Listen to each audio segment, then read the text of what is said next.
Carolyn, if you could start recording, thanks so much. So my name is Tori Kanelopoulos, and I'm the CAC liaison for the Village of Rivanna Community Advisory Committee. So I'm just going to go through the agenda and go through a few little housekeeping things, and then we'll get to the community meeting. So this meeting is being held pursuant to and in compliance with Emergency Ordinance number 20A16, emergency ordinance to ensure the continuity of government during the COVID-19 disaster. The committee members who are electronically present at this meeting are Mary Sandiford, Dennis Odenov, Linda White, Paula Paganakis, Dottie Martin, Betsy Batten. I think that's it at the moment. And of course, we also have Board of Supervisors member Donna Price and Planning Commissioner Rick Randolph. County staff in attendance for this meeting are Carolyn Schaefer, Megan Nadasta, Kevin McDermott, and myself. The persons responsible for receiving public comment are the Village of Rivanna Community Advisory Committee, and the opportunities for the public to access and participate in the electronic meeting are posted on the Albemarle County calendar. So for this evening, we have a community meeting for the rezoning application ZMA 2021-4 Breezy Hill. There will also be board and planning commission updates at the end of the meeting. I wanted to just go through the overview of the format of the community meeting, and then we'll get started with presentations. So first, staff will give a presentation that provides an overview of the proposed rezoning and the review process. Next, the applicant will give their presentation on the proposed project. Then staff will answer questions that were submitted in advance about the proposal. Then we'll have CAC members go first with their questions, and they'll have an opportunity to raise their hands to ask those questions. And then other members of the public will also be able to raise their hands to get in the queue to ask questions, and they'll be able to ask their questions after the CAC. So I'm going to go ahead and turn it over to Megan to start the presentation. Thanks, Tori. I'm Megan Nadasta. I'm Development Process Manager with Albemarle County. I'm going to share my screen. Give me a minute.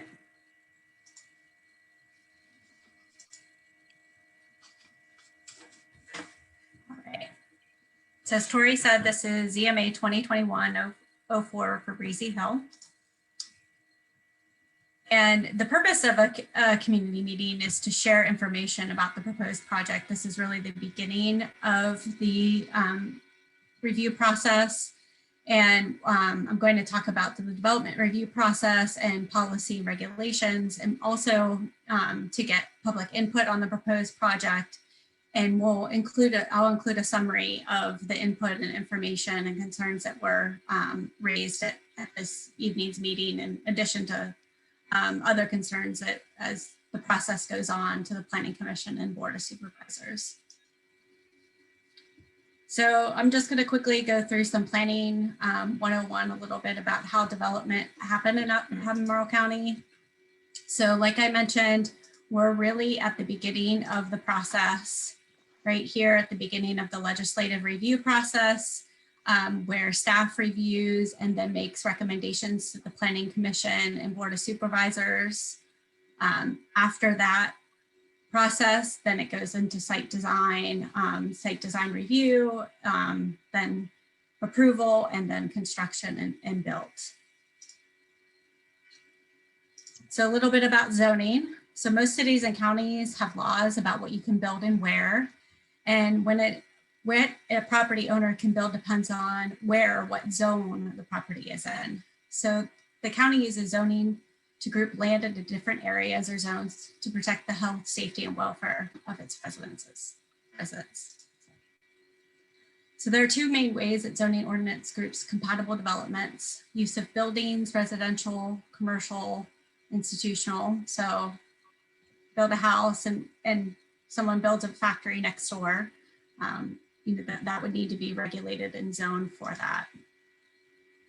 And then also the size and shape of buildings. So how tall and how big those buildings can be is controlled by zoning. So the zoning ordinance dictates what can be done by right today. And so so what is a comprehensive plan? How does that play into this?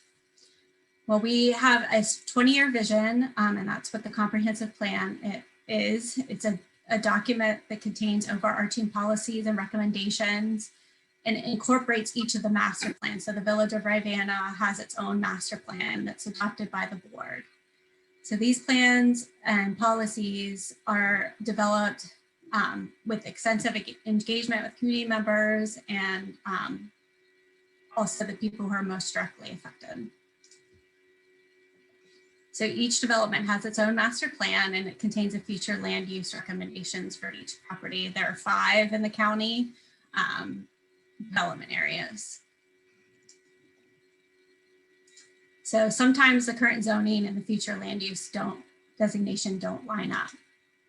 So this is on the left side is the zoning of the county. You can see the white are the rural areas, and you can kind of see really teeny tiny here. And this area is Breezy Hill. It's designated, it's white, zone white for rural areas here, but the land use master plan, and I'll have a larger image of the master planned area, but I just wanted to point out how you can see it's yellow where it's white in the zoning. So the Village of Rivanna master plan doesn't match up with the zoning. So I'm going to go through rezoning applications. So if a property owner seeks to change the zoning district, in this case from RA to R1, Board of Supervisors approval is required. And this is through the legislative review. And the application is reviewed by agencies as applicable, VDOT, the Service Authority, Rivanna Water and Sewer, Engineering, etc. And then the Planning Commission and Board of Supervisors as a final action on a rezoning. So this is called a rezoning, and the application is reviewed for consistency with the future land use designation and the comprehensive plan, as well as the Village of Rivanna master plan in this case. The state and local authority standards and regulations, and if it's in the entrance corridor, a member of the ARB staff member will review it for the guidelines as well. So moving on to the application before us this evening. So this is the land use map. And I'm sorry, this should be white. I apologize. This should be the zoning map. I messed up there. But this is zone RA, and they're proposing R1 residential. There are preserved slopes, which you can see this green area here. And here, a stream buffer. It's kind of the purplish color. Can you see my pointer? No. No. You can't see my pointer? No. No. Let me see. Here we go. Bigger. Can you see that now? Yes. Oh, yeah. Good. Yeah. Great. Great. Is there I was any using the way- smaller one.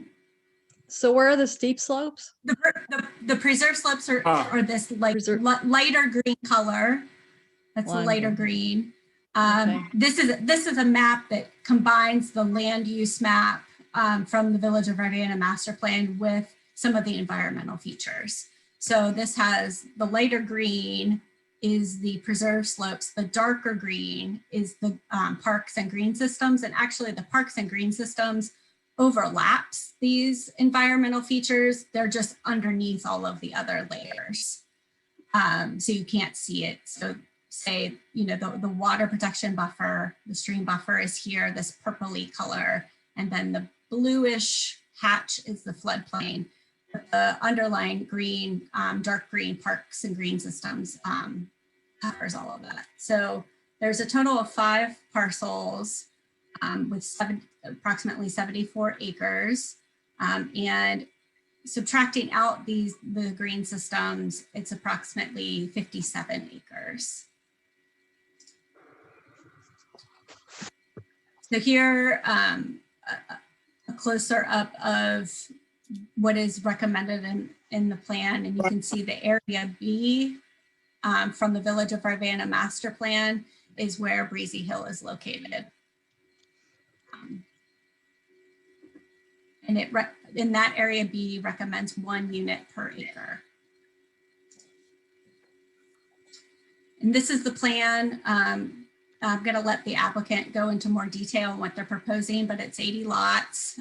There's an entrance off of 250 that comes in and another connection to Running Deer. There's a future connection across Carroll Creek, either pedestrian or vehicular, set aside, not built. There's one small connection that gives access to these properties, and we'll talk more about that as well, as that was one of the questions that was raised beforehand. So this is the timeline. I sent comments to the applicant on the 30th, and I'm happy to pass those along to anybody who wants to see them. They should be up on the same link that was provided for the application materials under today's agenda. But if you need help finding those, I'm happy to pass that direct link along. The Planning Commission and board meetings have not been scheduled, and this is my email information down here. And so that's the end of my first part presentation. We'll come back. I gathered some questions that were asked prior to the meeting that we're going to go through, but I'm going to let the applicant now go through his presentation.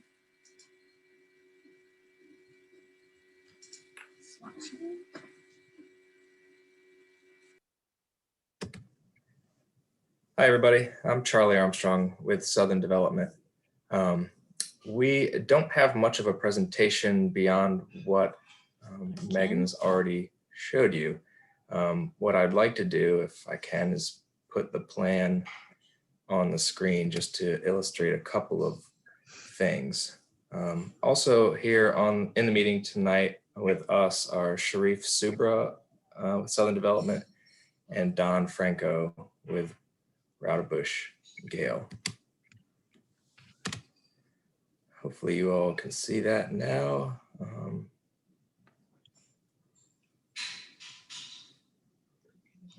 Yep, we can see it, Charlie. And I can zoom in on certain parts of it as we Great. go.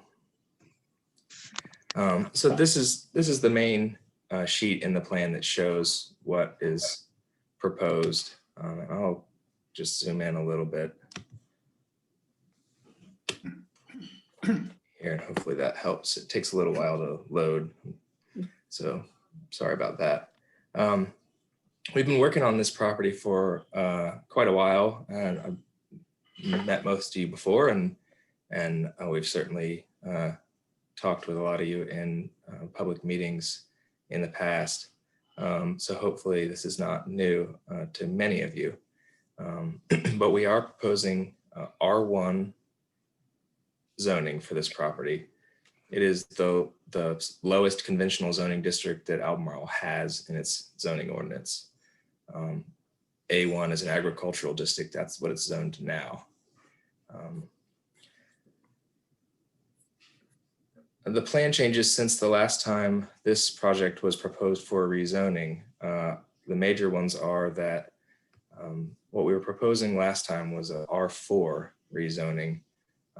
That's 4 units per acre, but we were limiting the density in that to a maximum of 160 units initially with that proposal.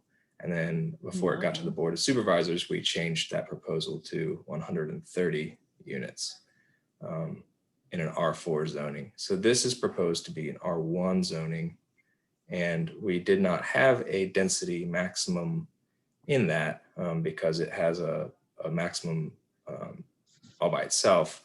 But I think we are going to add a maximum density number before we send it to the Planning Commission for review again. What this plan shows is 80 lots for 80 homes. You might notice if you compare this with what we presented last time that parcels 48 and 48A are no longer proposed to be rezoned. The goal with that is to pull the development a little farther away from running deer. That's been something that's been desired by many along the way.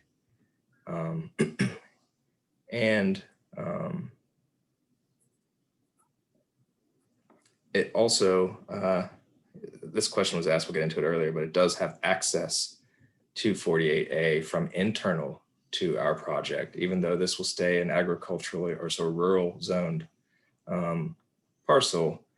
We propose to let the vehicular traffic access it from here. Right now, this parcel is vacant and its only access is from running deer. So instead of accessing it from running deer, this would have another option so that if a home were built on 48A in the future, vehicles could exit to Breezy Hill instead of running deer. This would also potentially give access to 48. So this entrance on 250, the driveway to the existing house there on parcel 48 uses, could potentially go away. That might provide safer access than having an additional driveway there on 250. Those are the major changes in the plan. We are still proposing to keep the development out of all of the stream buffers and as many of the steep slopes as is possible. Some of the roads do require a small critical slope disturbance, but the vast majority of them are undisturbed. All the wetlands and streams on the site are undisturbed in this plan as well. That's no change from last time we were proposing that before also. So those are the highlights, and I think it's going to be most helpful just to go straight into question and answer here and hear what you all are thinking and wondering, and go from there. So I'll turn it back over to you, Megan. Thanks. Can you stop sharing and I'll... I'm working on that now. Okay. All right.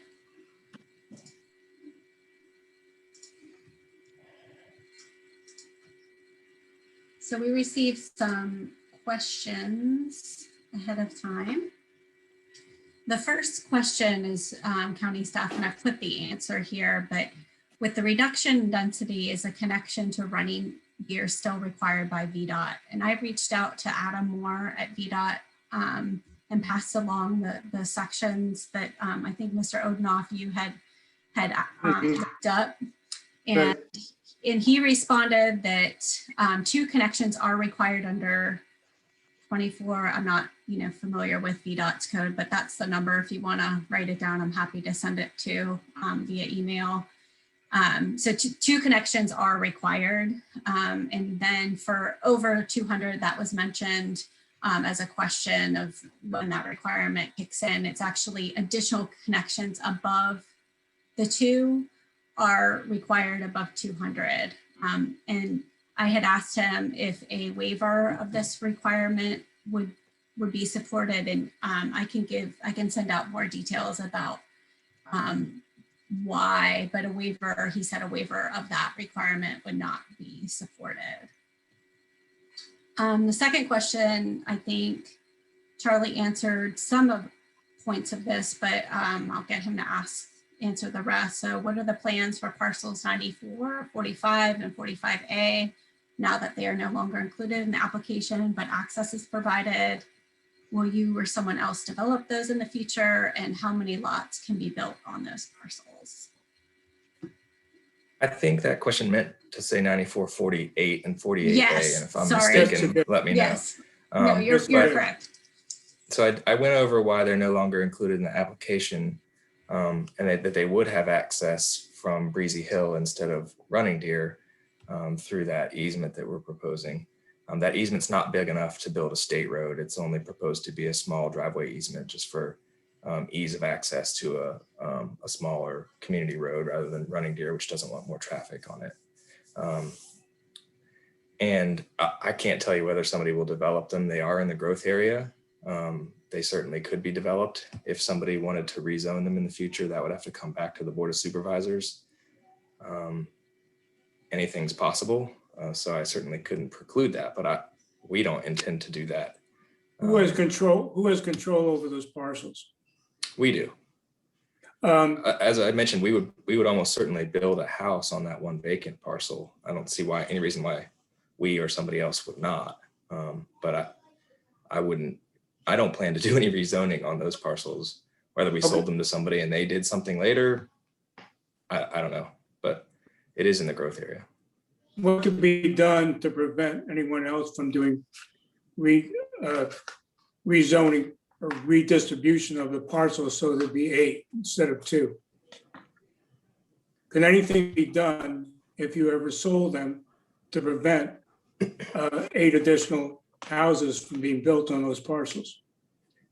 A lot of things could be done, all the way from deed restrictions or conservation easements, or rezoning to some district that would prohibit it.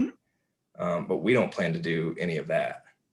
If somebody wanted to put a house on it or something, that's possible in the future.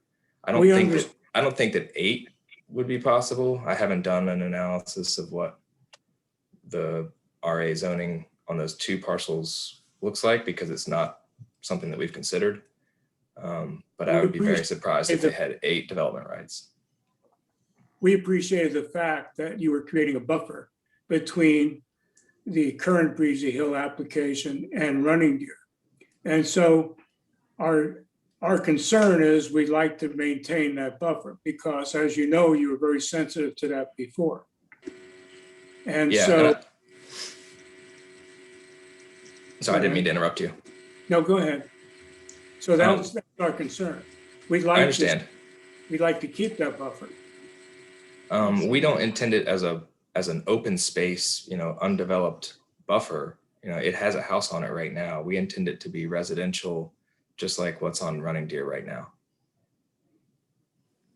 And now just note that those parcels, as we mentioned earlier, were not included as part of the application. So any kind of buffer wouldn't be, Charlie would need to add those back to the application in order to make it part of this rezoning. So, right. I wonder if we can go back to the first statement, Megan, that you answer the first question. Mm-hmm. There's an additional paragraph in 24 VAC 3092, which says there are a number of street types for which the SSAR connectivity requirements do not apply. And one of them is streets petitioned for acceptance into the secondary system through the Commonwealth Transportation Boards. If these streets were constructed before 2012, January 1st, 2012, and if there's no pre-existing stub road, they would not be considered. I guess what I'm saying is we look upon Running Deer as having the existing network. Breezy Hill would be the additional network. And Running Deer, couple of things. Number one, it's small, it falls under this, and it's completely built out, just about completely built out. Number two, has no stubs going up to the Breezy Hill property. There is a stub going to Glenmore, but that can never be used. That's just for emergency use only because Glenmore is private roads. But thirdly, Running Deer is bisected by a line, imaginary line, which separates the development area from the rural area. So that really, Running Deer is not really a road within the development area. Half of it is and half of it isn't. And so we're saying there should be an exception there because this is a completely developed area. It's halfway, half of it is in the rural area. And it's a network which is going into Breezy Hill. It makes more sense to have as the map shows, to have a future road going towards Rivanna Village, which is a populated area, than having a road go towards an area which is halfway in the rural area. I I understand your points. I think that per the requirements of VDOT, Charlie would need to make that request to remove that connection. My understanding so far is Adam said that wouldn't be supported. That's not to say he may change his mind with more information. I don't know, but that's something that only the developer can request. I'd like to say, Charlie, this would go a long way towards getting the community support for this project. It would. Absolutely. A long way. I'm more than It's happy a to make big the request. You all probably remember our first request for it was emergency access only. I understand that. And we would certainly be willing to make that request again. I don't have high hopes that VDOT will change their minds, but maybe when they see detailed engineering on it, when we get to the point of doing detailed engineering on the road, maybe that would change their mind. Well, Adam works for Joel, and maybe Joel would have a different view. But is it possible you could have an attorney look at it to see whether the wording actually forbids this? Sure. Yeah, I can. Good. My experience has been that VDOT makes the decision, and that is that. But we'll pull out all the stops. Yeah, it's a political organization too. I'll just note that as Joel no longer works in that district, he works. Is Adam the head of it now? No, Kevin, maybe you know the woman's name. Yeah, it's Carrie Shepard is the new resident administrator, or resident engineer for the Charlottesville. How long has she been there? A little over a year now. Okay. Okay, let's move on to question number 3. Will the primitive trail shown on the plan be walkable year round and maintained by you or the HOA? Charlie, you wanna take that one? Sure. Can you put the questions back up? Oh, I'm sorry. Sure. Got it? Yes, the primitive trail will be walkable year round. I mean, I think perhaps with the exception of a lot of snow on the ground, it's intended to be a trail that winds its way through wooded, preserved areas and remains as natural as it can be while still being traversable. So I think the short answer is yes, except in extreme weather. Okay, will the retention pond be aerated, have fountains, or be sprayed to help against mosquitoes? Have not thought that far ahead about specific stormwater facilities. I don't think we would pursue that generally because when they're designed properly, those stormwater ponds contain enough aquatic life that mosquitoes are not a problem. This has been something that a lot of the engineering done by DEQ has already addressed. They know how to design those things so that other life lives in them, frogs and fish and everything else, that we don't have vectors. All right, and the last question was, can you describe the recreational amenities that are proposed in more detail? Sure. It's pretty passive recreation opportunities except for the trails. So all of the trails that we were talking about just a minute ago will connect to the sidewalks that will be on both sides of the roads. And they also will connect to the beginnings of the multimodal trail along 250 that we will be building. But our segment of that is admittedly pretty short. We don't have much road frontage along 250. So we're going to do what we can on that and connect all of them. But the other recreational amenities consist of some pocket parks for sitting near the ponds, throw football, picnicking, whatever people want to do, but not active, nothing like the Rivanna Village that has its very active village center kind of amenities. All right, so those are the questions that I got beforehand that we didn't I had an also. additional one, Megan. I had one I submitted to you in writing, which wasn't put down. Which one was that one? It was the one regarding the density.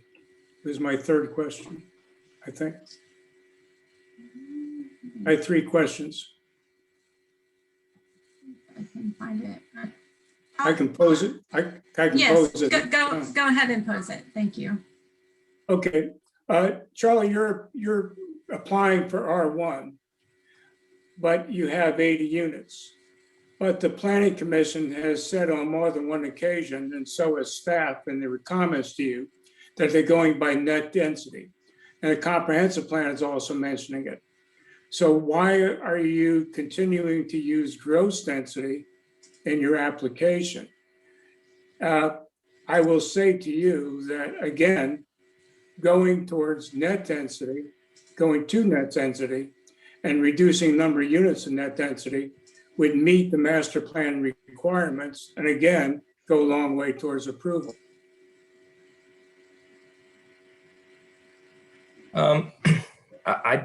I don't agree with that statement, and I don't agree with the Planning Commission's interpretation of the Village of Rivanna Master Plan.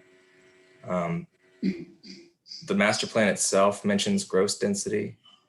In the maps that show this area and the expected density that are in the village master plan, it says in this particular area, 115 units for 115 acres. So that's a gross density calculation. And beyond that, quite frankly, I think it's bad planning to put lower density in our development areas. And so that's a philosophical difference that I think we have with some of you, and that's a difference we have. But that's the answer. I understand, but you do know that the land use map was specifically designed to put certain areas down that can't be built on. And so it's impractical to say you have R1 and 1 unit per acre when some of the acres aren't buildable. So it's a false assumption that you're following the plan when they're really, as Megan brought out, 58 net acres. You can't build on wetlands, you can't build on preserved areas, you can't build on those anyway. So in essence, what it comes out to is you're building on 1.39 units per acre instead of 1 unit per acre. I understand your convictions. I just don't agree. Would you agree that you can't build on those areas? On wetlands? Yes. Right. I mean, that's the whole purpose of clustering development outside of the sensitive areas. And so that's what this plan does. It brings everything up to the upland areas, preserves those areas that if we were to develop this under the existing zoning, the RA zoning, there would be no prohibition from developing in some of those areas. There would be the ability to farm them, to do however many 21 acre lots we wanted to in those areas. So no, I guess I don't entirely agree with your statement. If your intention is that it's bad practice, yes, I agree, it's bad practice. If you're saying that it's not possible, then that's not true. It's possible in some of those areas right now in today's zoning. And you know, we're trying to change that. Yeah, I guess all we're saying is not possible in the R1.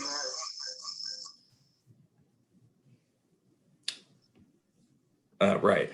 It's not possible in an R1 because we're proffering to not disturb those areas in our plan.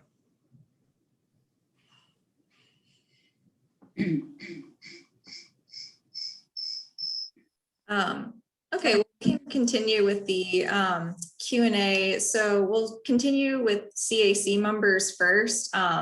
So if you're on the CAC, please use the raise hand feature on the bottom of your screen with the little hand emoji if you'd like to ask a question. And then if you're in the attendee list, not in the CAC, you can also raise your hand, and Carolyn is going to be monitoring that queue. So you'll also have a chance to ask questions after CAC members. And we won't be using the Q&A chapters. So is there anyone else on the CAC who would like to go ahead? Neil, see you've got a hand up. Yeah, so I think you say in your application narrative that there's a, you refer to a pocket park around a pond. Which pond is it?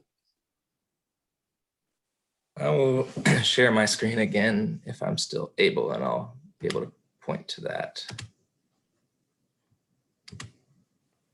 Okay, so this is the pond with the largest park around it that will be most accessible to people. These roads here, if you can see my cursor, will have sidewalks on them. And then there's a second one here. I don't think that this park will be quite as usable because it's mostly in the backyards. So it will just be open space, but not be very accessible from the roadsides here. So this is the one here. So is there like parking there? No, we wouldn't have any additional parking. There may be potential for on-street parking, depending on what VDOT allows on the roadways and how they're designed.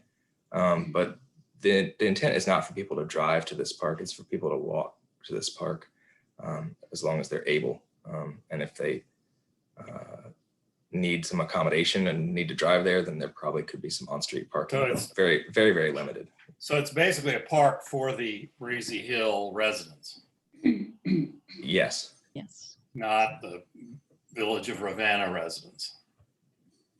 Yes, it would be private property. I mean, we would be open to donating it to the county if that But was the- desired. We haven't heard that from anybody yet, but we're not opposed to that. But generally, the county doesn't like to maintain these pocket parks. And they like for homeowners associations to do it, which makes them stay private. So and how about these other, nature trails or walking trails and stuff? Would they Would they be be open? basically private for Breezy Hill people? Same situation, I think. Again, I'd be open to the county taking that land and making it public if the county wanted that. I don't think that's likely unless it connected further to other places. So I think the short term anyway would be that it would be a private open space and private preserved area with trails in it. So, okay, so, I think the intent of the county with the Village of Rivanna is that it would be, accessible to everybody in the Village of Rivanna, and I guess also outside them, I guess everybody, in the county. I mean, the whole concept is the Village of Rivanna is supposed to have internal connections, walking connections and stuff. I agree with that concept. And again, we'd be open to it. And Megan, maybe that's something for staff to consider if that's desirable or not, but we're absolutely open to that. Yeah, I'd have to run that by Parks and Recs to see if they're willing to take on additional trails. We can certainly look into that. Yeah, I mean, we're talking about public streets here, right? I mean, these are VDOT maintained streets. Yes. So they're public streets. Yes, there are other, developments within the county. Fontana, for example, has public streets, but then they have a private trail system. There are some portions that the county would like to have dedicated to create a trail system. I would have to check with Parks and Rec to see what kind of trails plans they have for this area to see if it would make sense for their trail planning to have portions or all of this to be publicly public. Usually we get an easement for public. I remember when we were doing the master plan, they wanted to put in that interconnection, that's drawn on this Breezy Hill plan that points at my neighbor's house. And if that thing's going to interconnect to anywhere in the Village of Rivanna, it's going to go across our land, and if, certainly that was the intent. I know that was the county's intent. I mean, I just I remember telling during the master planning thing, saying they had first drawn the connection where it would go directly to our land. And I remember saying, well, you know, it's not going to happen anytime soon because, you know, that's our land and we're not developing it. And so then they changed it and they drew it, the county staff drew it so it pointed at my neighbor's house. And so you all have gone ahead and drawn that in there, you know, diligently. But that, you know, that's something the county wanted, was interconnections, you know, so that somebody could ride their bike from Breezy Hill to the Rivanna Village. You know, that's supposed to be that's the concept of having a village, quote unquote, you know. So, I mean, I'm not saying I want, you know, we're not going to develop our land in the foreseeable future. So it's not coming through here. So the connection is not going to be made from Breezy Hill to Rivanna Village anytime soon. And of course, Glenmore's a gated community. So, I mean, it's pretty absurd, but you know, that's the state of things. All right. So, like, where would the utilities be on this thing, like water and sewer? Do you have any idea? Yeah, I think we have a general idea, and I'll put this back up so we can look at it one more time. Sewer is right here, and there is a existing sewer easement from this sewer line to the property. Can you see where I am now? Yeah. There's an existing easement from this existing line to the property. So that would be downhill to where the connection point is. So that's very close. So I'm just curious, you know, it's very steep on the corner of your property there, right down to Carroll's Creek. So do you cross, I guess the sewer line has to go cross Carroll's Creek somehow? How do you do that? I don't remember here on the spot what side of the creek this is on and where the easement is. It looks to me like it is on the opposite side of the creek looking at this. There are a couple ways to do it, and both are feasible and don't have any adverse impacts. One is boring under the creek, so you just go under, and it depends on how deep the sewer line is on the other side, whether you can do that or not. The other is an aerial crossing. Aesthetically, that's not as attractive in my opinion, but this is in a spot in the woods where people don't generally see it. So those are the two solutions. I have no idea which of those would be most practical or desirable. So then the sewer lines to the houses, where are they from? You know, I'm wondering about, you know, supposedly one of the benefits for those of us who lived here before this was a development area was that, you know, there would be hypothetically some access to county water and sewer. I mean, then this is an area where wells are problematical here, and septic systems too. You know, I'm just wondering whether any of these neighboring people who live around you here would be able to connect to county water and sewer, or whether, you know, where these lines would be. I mean, because the big issue would be the cost.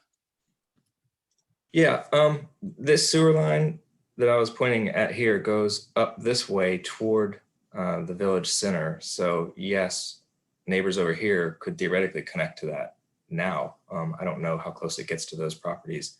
We wouldn't be bringing our sewer any closer than it is now, I don't think, perhaps with the exception of these parcels here. But generally our sewer would run either adjacent to the road or in the road right of way, and just follow the roads. We don't like to go up the creeks. It's not the most efficient way to go, and it's not the most environmentally sensitive design. Sometimes that's unavoidable, but in this case, it doesn't seem like it would be necessary. And then water, there would be a possibility for people to connect to water along Running Deer if they wanted to. And we would be bringing the water very close, and in some cases even adjacent. So that's possible. So that would be a potential benefit, but those are the only potential connection points I could foresee just looking at it here quickly. So where do you hook to the water, the existing water? At the end of Running Deer.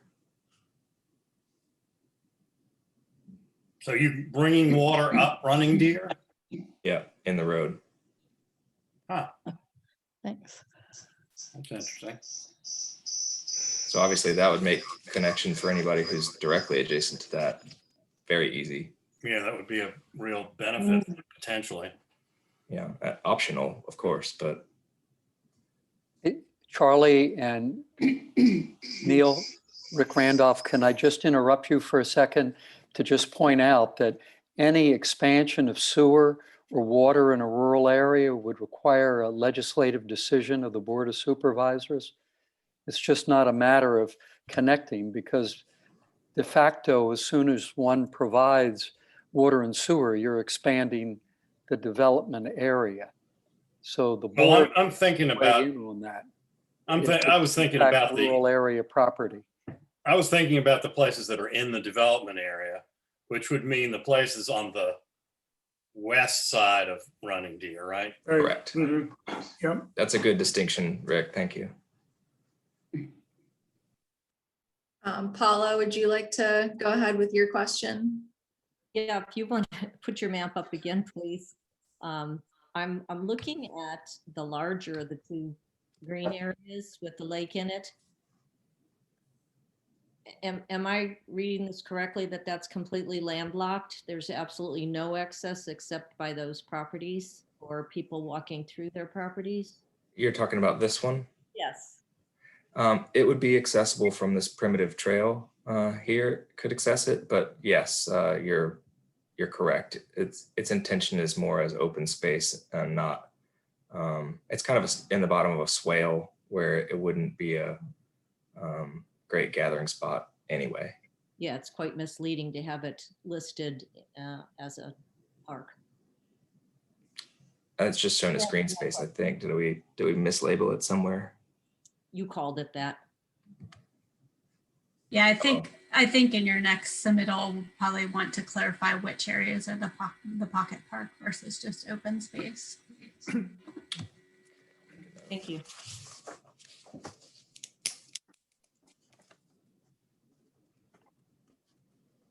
Dennis, I think you had your hand up again as well. Is that right? Yeah. Yeah. Charlie, did you indicate that you're going to establish an HOA for Breezy Hill? Yes. With there being any consideration given in view of the previous discussion we had on the entrance to the egress to Running Deer, that those roads could be made private? The roads within Breezy Hill? Eliminating the stub road? Yes.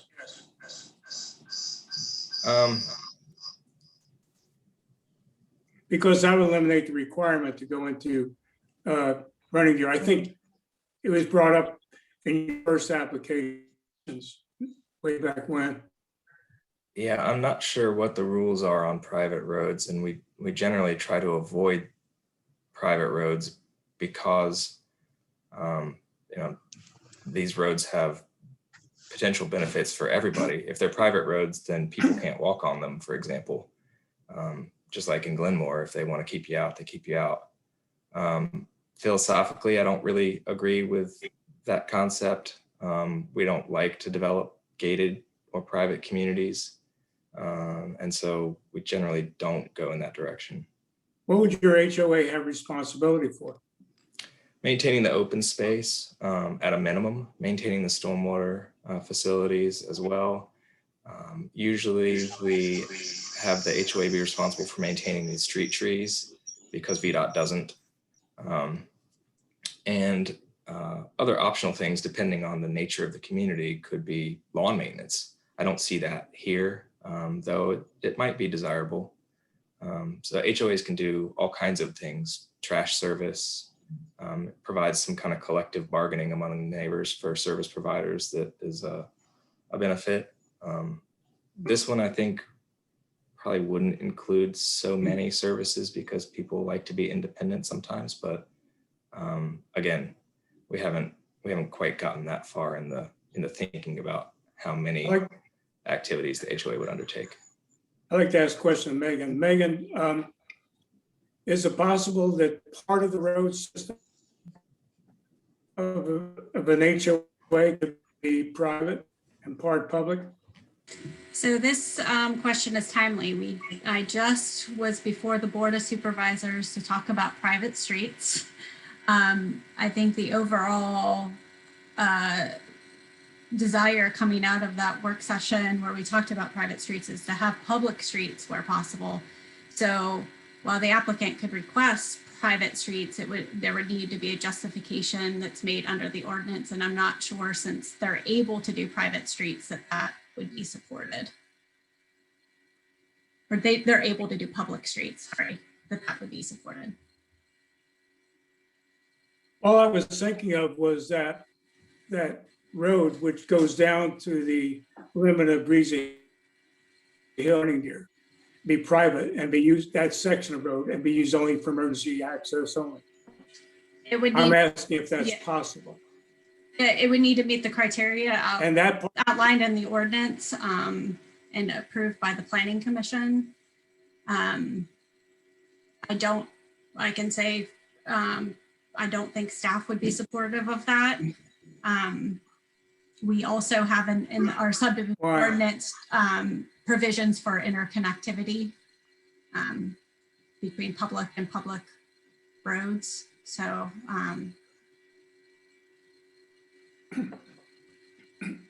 well, we're trying to think of a way to keep traffic from running, the standard road 19 feet wide. We're casting around for different ways to do this. Why have I lost picture?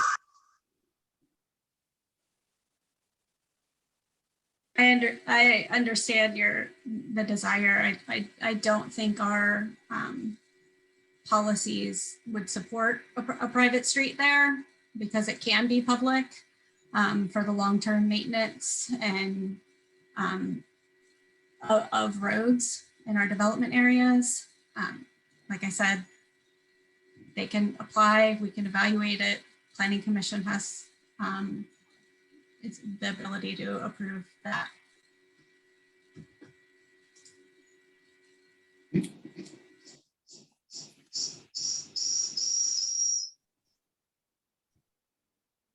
All right, Carolyn, is there anyone from the attendee side who's raised their hand yet to ask questions?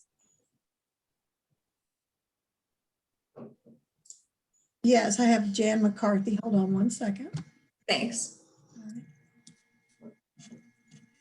Jan, you can start speaking. Please state your name and address. If you're affiliated with a group or organization, you can start talking as soon as you unmute yourself. Hi, can you hear me? Yes. I am Jan McCarthy. My address is 3101 Darby Road in the Glenmore subdivision. I don't have any affiliation other than I'm very interested in development in this area and its impact on lots of things, property values, traffic, water, clean air and that. And I've expressed those views to most of this group already in writing in advance. I do have a couple of questions based on things that Mr. Armstrong has said during his proposal. And one of the questions is, Mr. Armstrong, you said in this development, all wetlands and streams are undisturbed. Are you providing for a certain distance in your development from these wetlands and streams? It doesn't seem to me, for example, in parcel 94-8A doesn't show to me much of a stream buffer from Carroll Creek. I don't know what Albemarle County's regulations are regarding water quality and protection. But I'm just curious as to, I found that your narrative in a lot of instances was really general about we're going to try to do this and we might do that.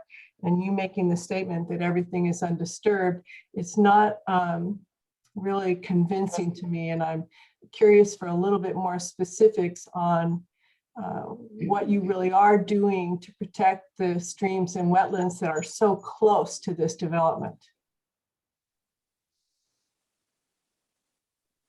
Let me turn my video back on. I lost my video. I'm sorry about that, but I'm not able to turn it on for some reason. The narrative is intended to be a more general document with goals and kind of a wider sweeping description of what we're trying to do. The plan itself is what is proposed, and it lists a number of kind of critical elements that are part of the plan. I don't have that language in front of me. I might be able to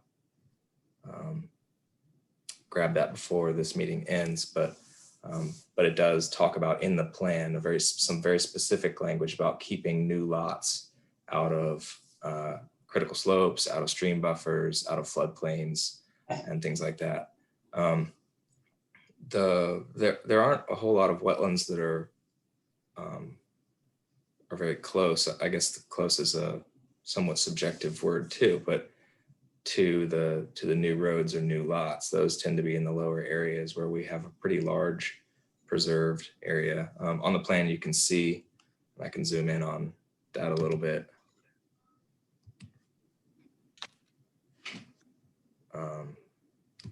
For example, in this area, you can see where the 100-foot stream buffer is. The stream is down here.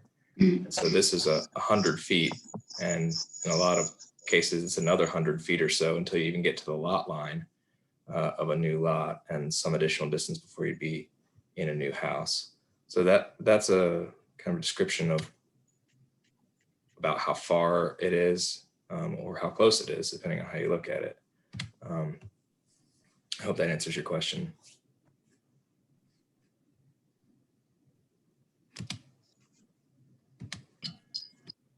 I don't have anybody else in the attendees that has their hand raised at this time. Thanks, Carolyn. Uh-huh. I don't see any raised hands for the CAC members. Are there any last questions from anyone on the CAC? No, just to repeat, Charlie, you are going to have, you said you would indicate you'd have your attorney look at the VDOT regulation to see if it is enforceable. Yeah, I said I would have our attorney look at it. My experience, Dennis, is, and I guess this is both experience and philosophy, but my experience is that the opinions of the regulators and the county staff matter a lot more than my attorney's opinions. And my experience, or my philosophy rather, is it's been made very, very clear to us by VDOT and the county that those connections are desired, even though our desire is to make them emergency access only. And so I hear what you're saying, and I'm telling you, we'll give it a shot, but I hope you don't have high expectations of the results of that. Fair enough.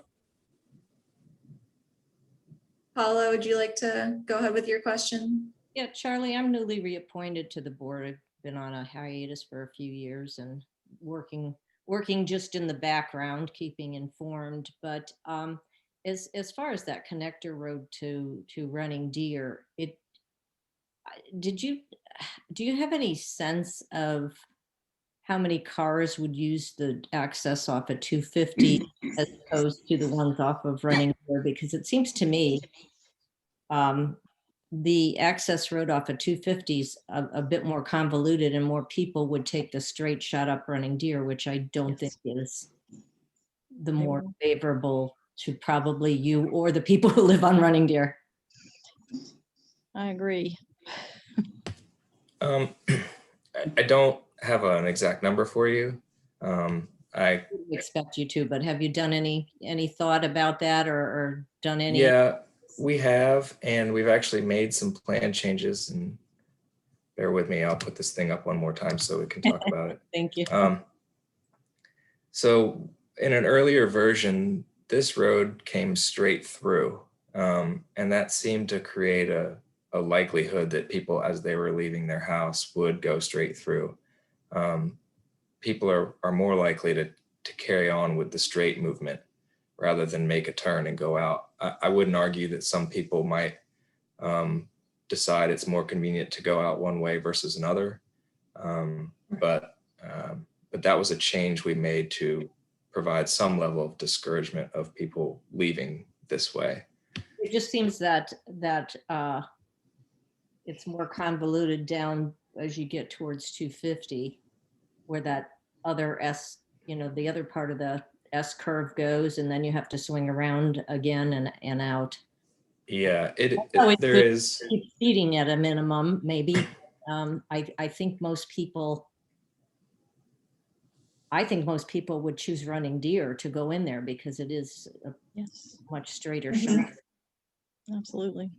We would like for this road to be a straighter shot in, or even just curve around like this instead of doing the motion that it shows here. Yeah. The issue is that VDOT in their design regulations will not let a road be tighter than a certain radius of a curve.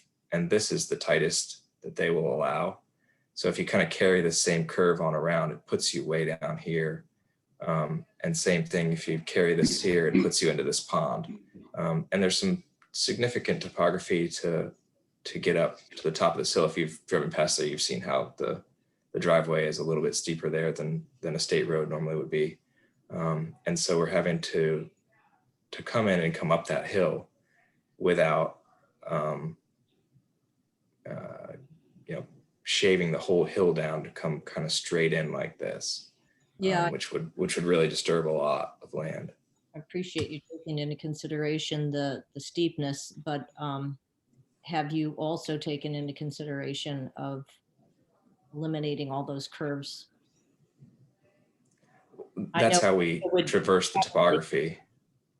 The whole thing is designed around the topography. That whole and the minimum, or sorry, and the minimum VDOT street radius that they allow. Those two things are the primary limiting factors there.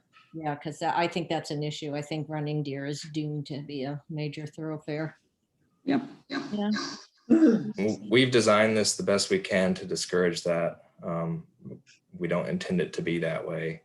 This is a connection that's shown on the master plan as being desired. And so in order to comply with the master plan, that's something that we've put there. And trying to make emergency access only was one attempt at a solution that made everybody happy, but that didn't fly. And so we're kind of having to compromise somewhere to. The access on the master plan was for a pedestrian. That would be fine with us. It was too. not vehicular. I was in the meetings. Running Deer. I'm not sure that's what the road ends up being on the master plan. I don't remember it being that specific, but that would certainly be okay with us if the county and VDOT could find it acceptable. Running Deer is a state road, correct? Running Deer. Yes. 808. Yeah.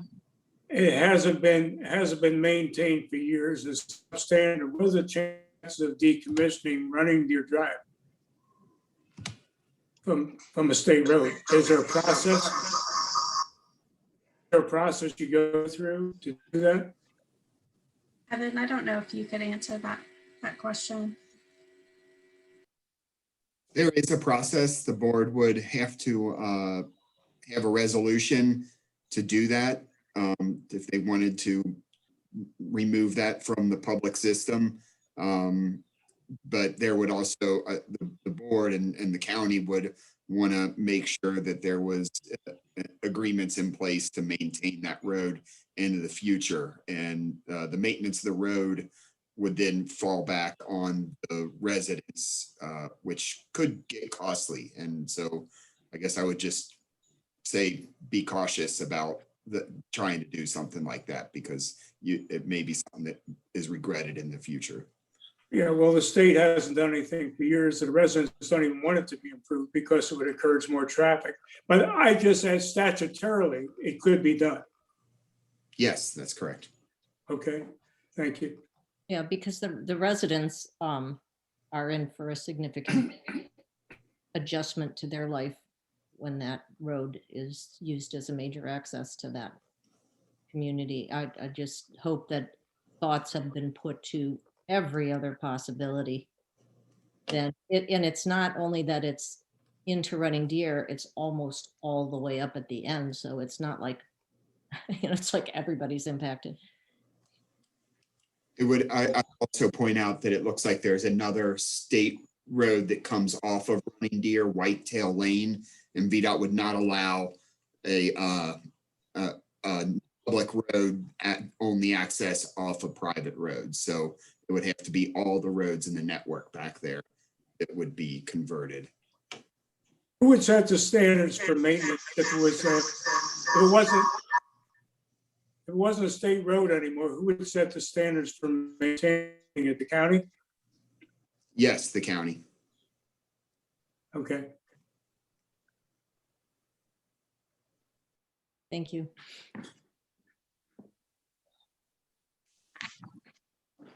Dan has another question. I have a question. Maybe for Kevin, I guess. What's the rule of thumb for, how many vehicle trips per day per household? For a single family household, it's approximately 9 trips a day is what they use for the average. I think maybe just a fraction under that. And then for like a townhomes or anything, it goes down, apartments, it goes down from there. Okay, thank you.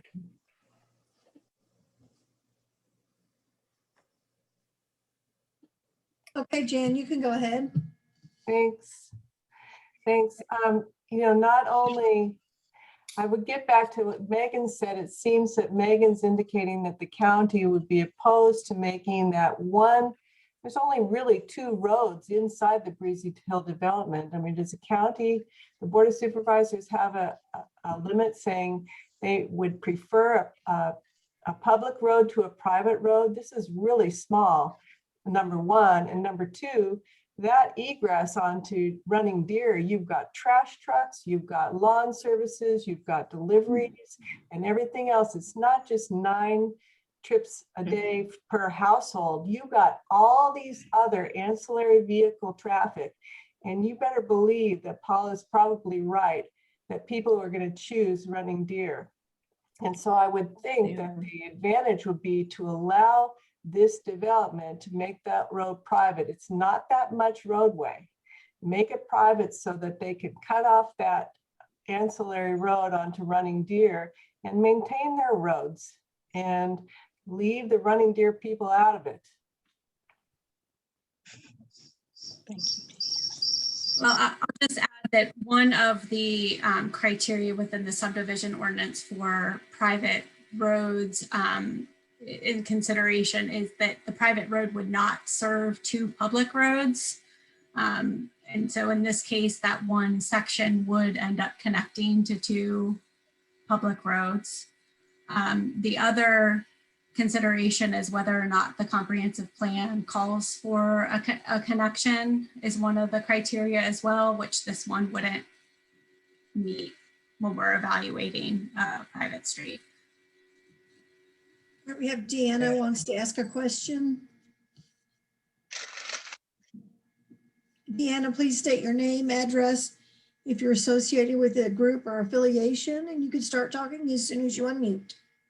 Thank you. My name is Deanna Kirby, and I've lived on Running Deer for 55 years. It is a community. It's a safe community. People walk the road, they ride their bicycles. They are a safe community. Our family gave running deer driveways to the state for a subdivision for a community. It was donated, it was not bought. It was donated so that we could maintain a very family-oriented community in Elmore County. Where now I see this subdivision coming in, trying to rezone everything and build a community, but destroy another. And it's very sad because this is safe. And I'm so sorry that this is happening.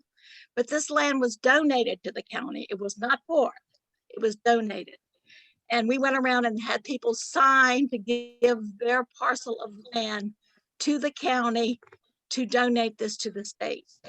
So I feel now that I've paid taxes for 55 years here, and I would like to see Elmore County respect the residents who have lived here a long time and who have donated not just to the county, but to the services, to the schools, to the fire company, and so forth. So that's my statement. And what about the traffic on 250? Are we addressing that? The roads are not safe. The ditches are still there. They're not maintaining our road. The water runs out into the highway. I mean, none of this is maintained. So why are we trying to create even more of a disaster here in Elmore County? That is, I respect you all for all you do. Thank you.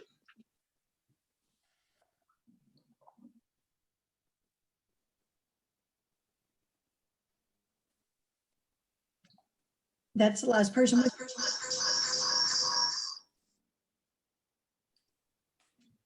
Thanks, Carolyn. Are there any other final CAC questions in our last couple of minutes for this agenda item? Well, let me say, it's still the, this still doesn't meet the master plan standards, because for one thing, it's more dense than the master plan calls for. And for another thing, Route 250's, traffic, the improvements called for in the master plan have not been done. That's still true.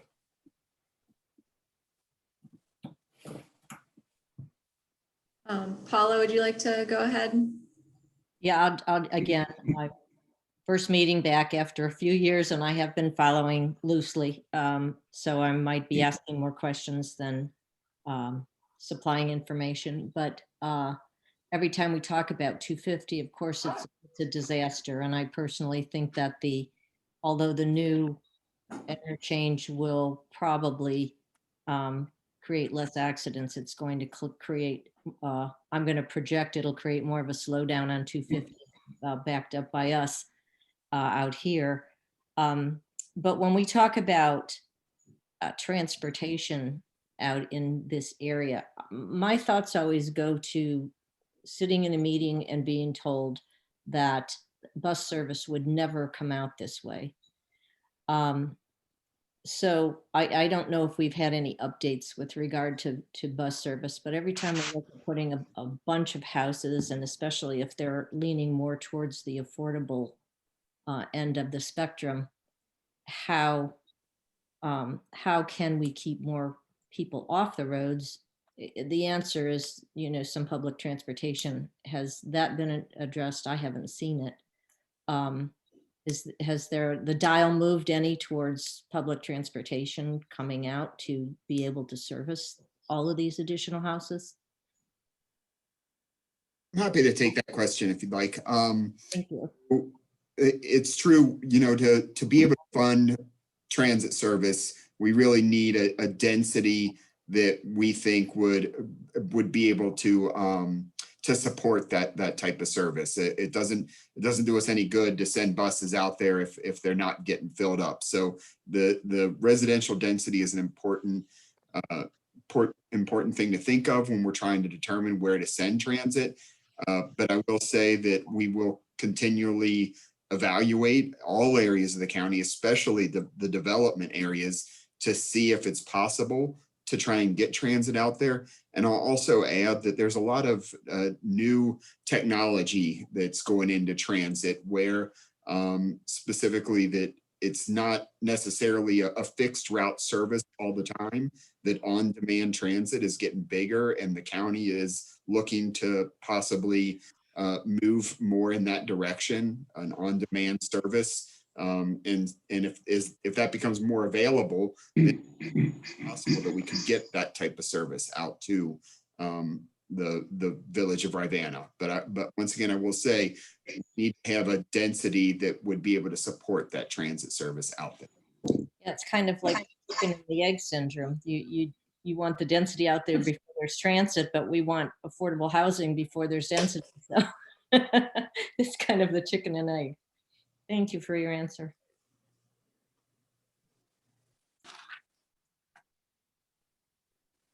Okay, thanks everyone. I think we can go ahead and move on to our next agenda item, which is. Thank you all for your time tonight. Appreciate it. Thank you. Thank you. So we have our Board of Supervisors and Planning Commission updates. So I don't know who would like to go first, but I'll turn it over to Supervisor Price and Commissioner Randolph. Go ahead, please, Commissioner Randolph. And thank you, Tori. Megan.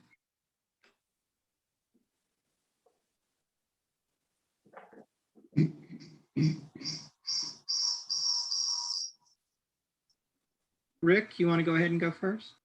I was actually going to defer to you, Donna, but I thought I should play second fiddle here to the supervisor. I go ahead and go first, Rick. Thank you. You're welcome. I'm taking notes. Who's going first? Rick, you go first. All right.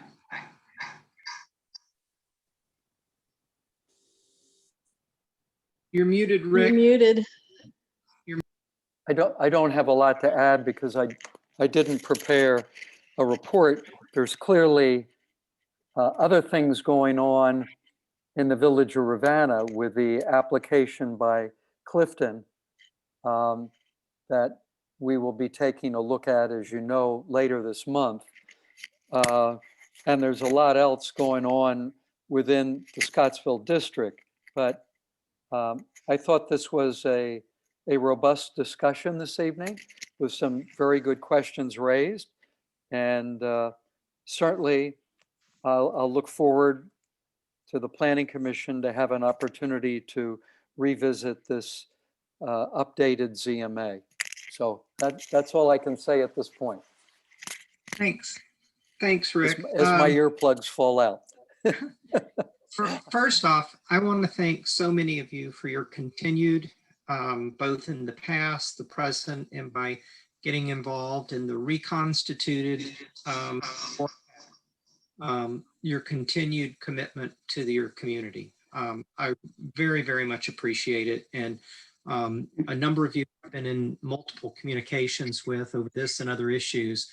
And I really, really appreciate the insight that y'all bring, the research that some of you have done to help make this a much better process towards a better outcome.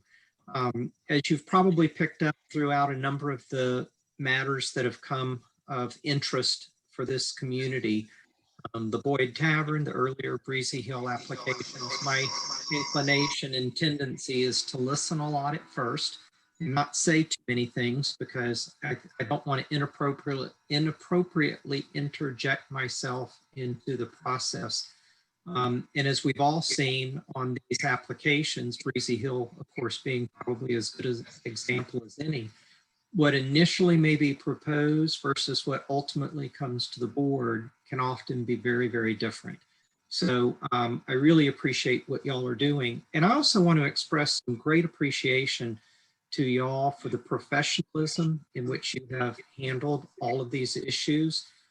As I'm sure y'all have seen, there has been some conversation in some of the other areas of the county where I think people can learn from the way y'all have handled things.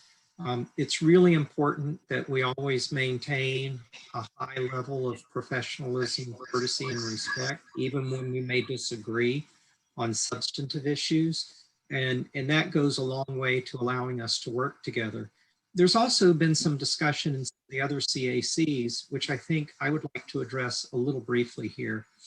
I've been a lawyer for 42 years, which means most of the time I've been advising people and someone else is making the decision.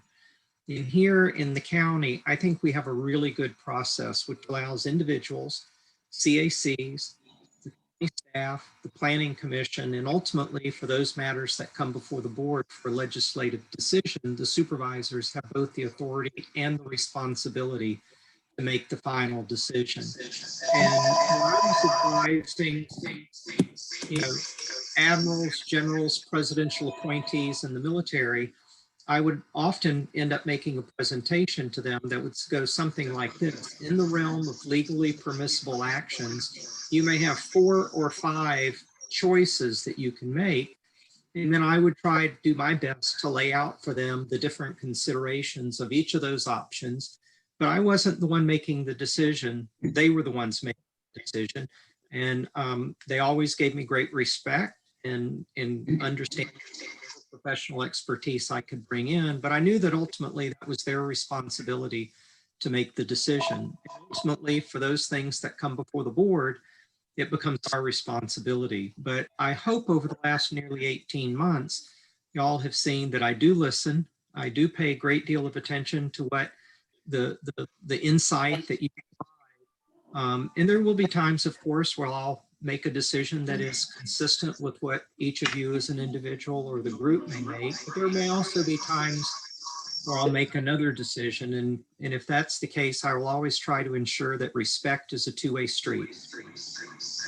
The roles and the input and the insight that you provide to us, and we'll always try to explain why I make a decision the way that I make it. So I just want to say thank you. It's really a pleasure working with you. We still have a lot of work, obviously, on this Breezy Hill application before it will reach the final presentation before the board. I appreciate your insight. I look forward to county staff's analysis, the planning commission, which I rely on heavily for their expertise. I will say, just as a general concept, and this was referenced a little bit by county staff, the board is not generally inclined towards private streets over public streets. And there are a number of reasons for that. Part of it is the standards. I've driven through some communities that have private streets, and frankly, the roads are not wide enough. They don't have shoulders. But one of the major issues is maintenance. And HOA members tend to, after a few years, not to want to be making those annual contributions. And when the roads fall into serious disrepair, they want to come to the county and ask the county and the taxpayers to pay for it when it was a private road, and that was all part of the process when the decision was made. So, not specifically limited to this particular consideration, but the county is not generally inclined to support private roads where public roads could be put in because of that long-term maintenance and safety aspect. There are a number of other aspects with the roads here that we'll continue to work with, and appreciate your input. And I just thank you for your service to the community.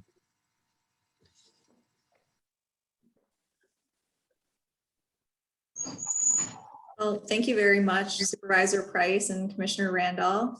That's all we have for this evening's meeting. I'm also going to follow up separately, since I know a lot of you all were newly appointed to the CAC, although I think most, if not everyone, has already been on the CAC before. But we can do a little bit of an overview and intro of the master plan at an upcoming meeting. And I think there's been some interest in form-based code as well. So we can also do an update on that. So I will send out more information about scheduling for the next meeting as well. So thank you, everyone. Corey, I wanted to thank you for the proper pronunciation of my Greek name. Oh, good. I figured you'd get it right. Glad I did. It's all Greek to me. Tori did. Yeah. Good night. Thank you. Good night. Good night, everybody. Good night, all. Good night. Right.